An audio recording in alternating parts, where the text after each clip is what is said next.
পাকিস্তানে চূড়ান্ত বিক্ষোভে ডাক দিয়েছিলেন সাবেক প্রধানমন্ত্রী ইমরান খান। কারাগারে থেকে গত 24 নভেম্বর এই বিক্ষোভে ডাক দেন তিনি। তবে পুলিশি বাধায় সেই সমাবেশ সফল করতে পারেনি তার দল পাকিস্তান তেহরিক-ই-ইনসাফ পিটিআই।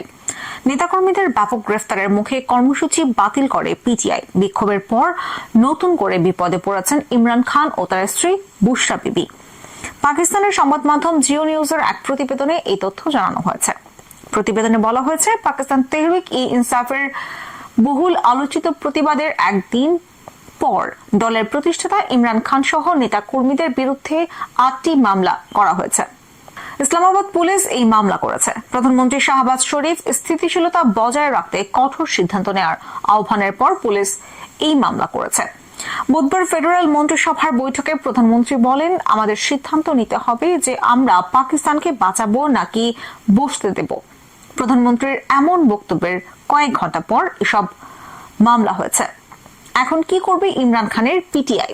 প্রতিবেদনে বলা হয়েছে, শাহজাদ টাউন, সিহালা খান্না, শামস কলোনি, নুন মিলর, থার্নাল, বানিগল সহ বিভিন্ন থানায় এসব মামলাগুলো নথিভুক্ত করা হয়েছে।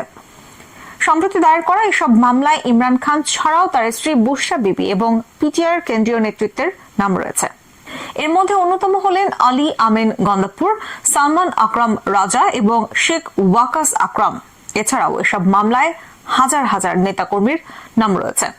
এর আগে মঙ্গলবার আল জাজিরার এক প্রতিবেদনে বলা হয়েছে, কারাবন্দী সাবেক প্রধানমন্ত্রী ইমরান খান নেতাকর্মীদের শেষ পর্যন্ত লড়াই করার আহ্বান জানিয়েছেন। অন্যদিকে পাকিস্তানের কর্তৃপক্ষ তার মুক্তির আহ্বান জানানো বিক্ষোভকারীদের উপর দমন পীড়ন করেছে। বিক্ষোভকারীরা নির্বাচনে জনগণের ম্যান্ডেট চুরি, রাজনৈতিক বন্দীদের মুক্তি এবং সংবিধানের সংশোধনী বাতিলের দাবিতে আন্দোলন করে আসছেন।